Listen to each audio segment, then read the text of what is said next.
राजकुमार, देखिए अब से दिल्ली पहुंचे हुए हैं सीएम योगी आदित्यनाथ, लेकिन अब से कुछ ही देर में वो श्रद्धांजलि अर्पित करेंगे। फिलहाल क्या कुछ तस्वीर देखी जा रही है? मनीषा, के कामराज मार्ग पर मुख्यमंत्री योगी आदित्यनाथ का काफिला पहुंच चुका है और तकरीबन उन्हें 15 मिनट यहाँ पे हो गए हैं। अपने श्रद्धा सुमन अर्पित करने के लिए वो अंदर गए हुए हैं। उसके अलावा उनके सुरक्षाकर्मी तमाम बाहर लगे हुए हैं और विपिन रावत और उनकी धर्मपत्नी के शव को ले जाने के लिए भी जो सेना की जो व्यवस्था की गई है उसके लिए भी गाड़ियाँ लग चुकी है। मैं अपने दर्शकों को सीधे उनसे जोड़ने का बिना भूमिका के प्रयास करूंगा। मिलिट्री पुलिस की गाड़ी आगे, पायलट गाड़ी आगे लग गई है, इसके पीछे ट्रक लगा है। उसके अलावा सेना के तमाम तकरीबन 10 वाहनों को लगातार लगाया गया है और तकरीबन 150 के आसपास सिपाही ऐसे हैं कि जिनकी टीम इसमें लगाई गई है और अपने सेनापति को कहीं ना कहीं अंतिम यात्रा में कहीं ना कहीं शामिल होते हुए दिखाई देंगे। मुख्यमंत्री योगी आदित्यनाथ अंदर गए हुए हैं, अपनी श्रद्धा सुमन अर्पित कर रहे हैं। उनका काफिला इस समय बाहर सड़क पर खड़ा हुआ है। लेकिन देखिए, सुरक्षा के भी चाक चौबंद इंतजाम कराए जा रहे हैं, ऐसा मैं तस्वीरों में देख पा रही हूँ राजकुमार। यानी सुरक्षा में कोई चूक ना हो, इस तरह की पूरी व्यवस्था की गई है।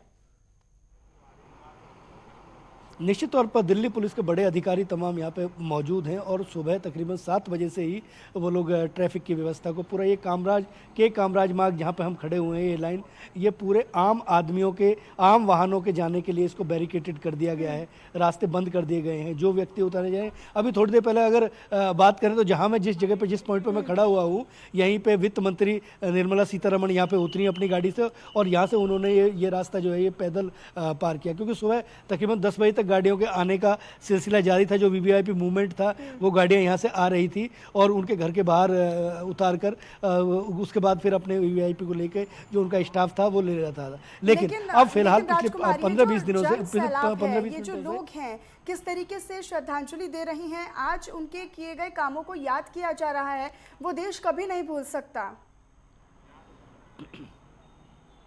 अपने दर्शकों को बिल्कुल सीधे तौर पर मैं अपने कैमरा पर्सन से कहूँगा एक बार दिखाने का प्रयास करें।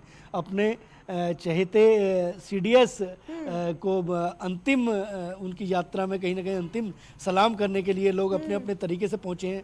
कुछ लोग उनके फ़ोटो हाथों में लेकर, तिरंगा लेकर खड़े हुए हैं गोल चक्कर पर, ताकि कहीं ना कहीं अपनी भावनाओं को और संवेदनाओं को व्यक्त किया जा सके।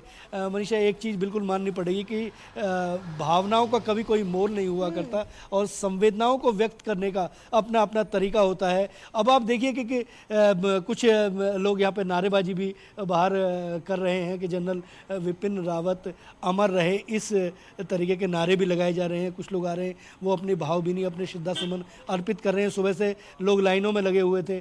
सेना के बड़े अधिकारी तमाम आते रहे हैं, आकर अपने अपने सलीके से, अपने अपने प्रोटोकॉल के तहत श्रद्धा सुमन अर्पित करते रहे हैं। प्रधानमंत्री से लेकर तमाम बड़े जो दिग्गज राजनीति के हैं। और आज एक चीज़ बड़ी गौर करने वाली होगी कि राजनीतिक दलगत राजनीति से ऊपर उठकर कई अन्य दलों के नेता भी यहाँ पर श्रद्धा सुमन अर्पित करने के लिए पहुंचे, जिनमें राहुल गांधी का बड़ा नाम है और तमाम तरह के जो ओम प्रकाश चौटाला भी यहाँ आते हुए दिखाई दिए। तमाम जो प्रदेश सरकार के जो कई महत्वपूर्ण लोग हैं, रीता बहुगुणा जोशी की बात करें, चाहे त्रिवेंद्र रावत की बात करें, चाहे वो और तमाम नेताओं की बात करें, तो अपने अपने तरीके से लोग आ रहे हैं श्रद्धा सुमन अर्पित करने के लिए। क्योंकि अगर सेनापति कहीं ना कहीं जाता है और जिस तरीके से सेना का आधुनिकीकरण, क्योंकि बार बार चीज़ें वहीं घूम के आती हैं कि हमेशा जो आदमी काम करता है उन्हीं की कहीं ना कहीं तारीफ होती है। और जिस तरीके से सीडीएस ने पिछले 2 सालों में जिस तरीके से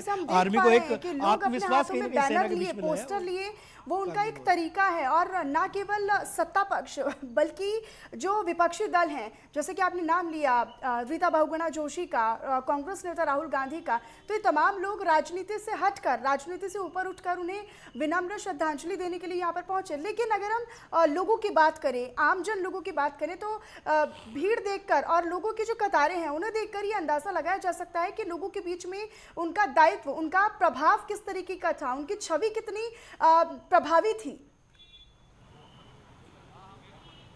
स्वाभाविक तौर पर देखना होगा मनीषा, और वहीं हम लोग फिर उसी बात को दोहराते हैं कि कर्म ही पूजा है। जब हमको कोई जिम्मेदारी कोई कहीं ना कहीं मिलती है और हम उसका अनुसरण किस तरीके से करते हैं, ये कहीं ना कहीं विपिन रावत से सीखना होगा, जनरल विपिन रावत से सीखना होगा। और 2 साल के अंदर जो एक आधुनिकरण, क्योंकि आप ऐसा नहीं है कि सेना के प्रदर्शन पहले नहीं हुआ करते थे, जिस तरीके से राफेल को लाया गया और इंटरनेशनल सीमाओं से लाते हुए और भारतीय सीमा में लाकर उसका जो प्रदर्शन किया गया है, तो उससे कहीं ना कहीं आत्मविश्वास बढ़ता है। और दुनिया की 130 करोड़ की, अभी दुनिया में 194 देश हैं, 700 करोड़ की आबादी है, 130 करोड़ की आबादी हिंदुस्तान की है। और वो बड़ा गौर देखना, मुख्यमंत्री योगी आदित्यनाथ का काफिला है ये मनीषा, और ये अपने श्रद्धा सुमन अर्पित करने के बाद कहीं ना कहीं निकलते हुए दिख रहे हैं, क्योंकि जिस तरीके से जानकारी दिया कि आगरा का भी एक सपूत इसमें शहीद हुआ है और ये मुख्यमंत्री योगी अब से थोड़ी आदित्यनाथ देर का बाद वो काफिला आगरा भी जा रहा पहुंच है। सकते हैं, मुख्यमंत्री योगी अपने आदित्यनाथ श्रद्धा आगरा सुमन भी पहुंच अर्पित सकते करने हैं के बाद राजकुमार। बिल्कुल निश्चित तौर पर, क्योंकि एक इस समय का जो ये जो दौर है, ये जो समय है, इसको बड़ा काबिल गौर देखना होगा। और मैं आपके सवाल को रोकते हुए एक दूसरी तरफ जाने का प्रयास करूंगा, क्योंकि अभी एक वीवीआईपी मूवमेंट के तहत एक काफिला आया है और इसमें कहीं ना कहीं देखने वाली चीज़ें होंगी, क्योंकि सुरक्षा के व्यापक इंतजाम किए गए हैं और पुलिस को देख से सामने किस तरीके की नोक झोंक का भी सामना कई बार करना पड़ता है चीज़ों को देखने का। और मुख्यमंत्री उत्तराखंड धामी जी का काफिला खड़ा हुआ है, ये बगल में कहीं ना कहीं मुख्यमंत्री उत्तराखंड भी अपने श्रद्धा सुमन अर्पित करने के लिए आए हैं। और ये कहीं एक देखिए एक संवेदनाएं हैं और एक कहीं ना कहीं एक इत्तेफाक है कि अभी मुख्यमंत्री उत्तर प्रदेश तमाम बड़े निकले दिग्गज हैं नेता यहाँ और पर उन्हें मुख्यमंत्री श्रद्धांजलि अर्पित योगी करने के लिए आदित्यनाथ पहुंचे हैं। और ये जो संख्या है वो शायद हो सकता है कि बढ़ती चली जाए। अपनी पैनी नजर लगातार राजकुमार अपनी बनाकर रखिएगा, हम दर्शकों तक आपके द्वारा पल पल की जानकारी और अपडेट लगातार देते रहेंगे। बहरहाल बहुत बहुत धन्यवाद आपका राजकुमार, इस तमाम जानकारी और अपडेट के लिए।